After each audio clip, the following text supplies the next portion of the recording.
Hey warriors! Kumusta na kayo? Laban lang tayo palagi sa pagsasaka ha. By the way, sa video ito ay mangunguha kami ng mga laman ng kamuting kahoy o itong tinatawag nilang cassava.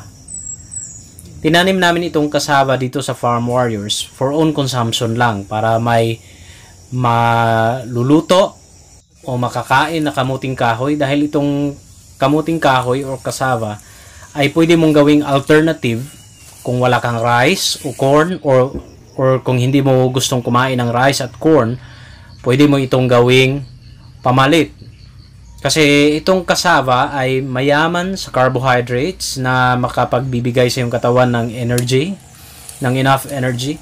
At hindi lang yan, may mga vitamins, dietary fiber at minerals din na iyong makukuha sa pagkain ng laman ng kamuting kahoy. Napaka-advantageous itong cassava farming warriors.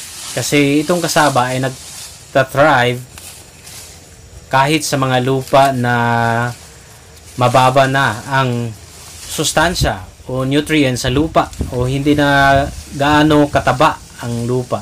Ito ay magta-thrive pa rin kumpara sa mais at iba pang crops. So, pinili talaga naming magtanim ng cassava o kamuting kahoy dito sa farm. Itong farm namin warriors ay hindi na masyadong mataba ang lupa. Medyo gas-gas na ang lupa.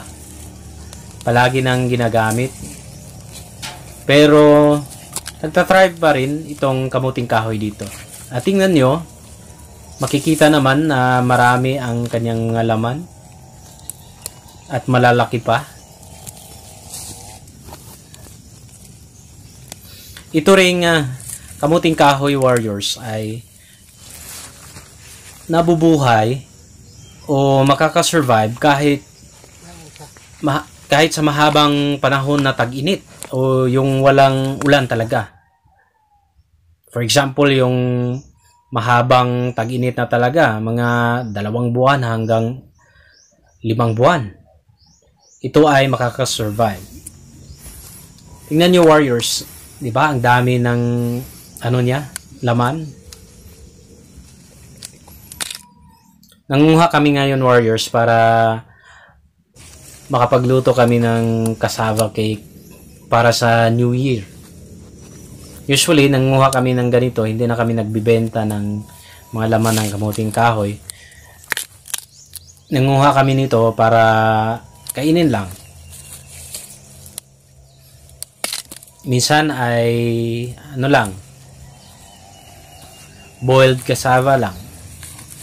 Minsan din ay gagawa ng suman, puto. Para na rin makakapagtipid sa rice warriors. Diba ang mahal na ng kilo ng bigas ngayon. Itong cassava din ay pwedeng makakatulong din sa iyo sa panahon ng tagutom. Kung may tinanim kang kamuting kahoy ay siguradong may aanihin ka at may makakain ka sa panahon ng kagipitan. Hindi naman sa lahat ng panahon na tayo ay sagana sa pagkain. Kaya tayo warriors, tanim lang ng tanim kahit ano. Dito sa farm namin, crop rotation, nagtatanim kami ng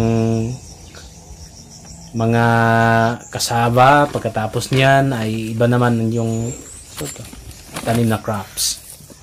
Diba, ang laki ng laman niya warriors. Ito pa ang kamuting kahoy warriors ay isa sa pinaka-productive na crops sa lahat ng mga crops. Sa katunayan ay maaari kang maka-harvest ng 50 tons per hectare mula sa pagtatanim ng kamuting kahoy. Diba, napakarami na nun. At isa din ito sa crops na low maintenance lang.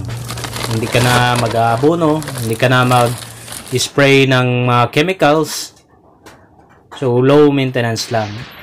By the way, warriors, huwag kalimutang i-like ang video na ito ha, at mag-subscribe sa aming channel. Maaari ka rin mag-comment sa ibaba para sa iyong mga suggestions at mga katanungan. Maraming salamat warriors, hanggang sa susunod na video.